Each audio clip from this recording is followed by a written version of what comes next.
కళ్యాణదుర్గం ఈ స్టాంప్ కుంభకోణంలో కొత్త ట్విస్ట్ చోటు చేసుకుంది. ఈ స్టాంప్ కుంభకోణం కేసులో తెరపైకి మరొక కొత్త పేరు వచ్చింది. మాజీ ఎమ్మెల్యే ఉన్నం హనుమంతరాయ చౌదరి కుమారుడు మారుతి హస్తం కూడా ఇందులో ఉన్నట్టుగా తెరపైకి వచ్చింది. నిందితులతో మారుతి ఫోన్ మాట్లాడినట్టుగా గుర్తించారు పోలీసులు. ఎమ్మెల్యే సురేంద్రబాబును ఇరికించే కుట్ర చేశారు మారుతి చౌదరి.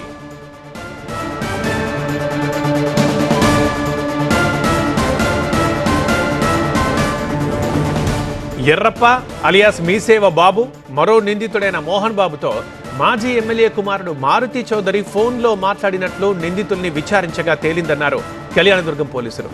ఎమ్మెల్యే అమిలినేని సురేంద్రబాబుకు చెందిన ఎస్ఆర్సీ ఇన్ఫ్రా డెవలపర్స్ సంస్థని ఈ స్టాంప్ కుంభకోణంలో ఇరికించే ప్రయత్నం చేసినట్టుగా తమ విచారణలో తేలిందన్నారు.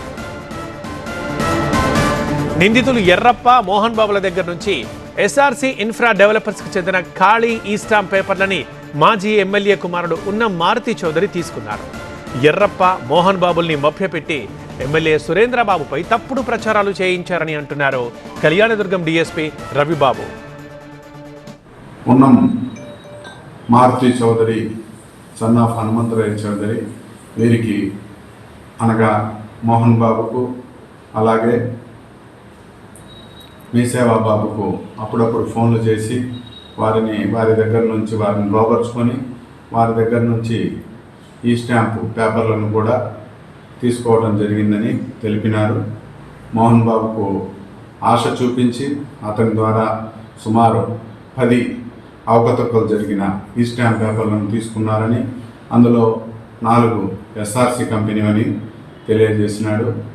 మోహన్ బాబు కూడా ఈ కుంభకోణంలో ఎస్ఆర్సీ కంపెనీకి ఎలాంటి సంబంధం లేదని, వారైతే ఖచ్చితంగా డబ్బులు కట్టినారని తెలపడం జరిగింది. వారి ముగ్గురిని అరెస్ట్ చేసి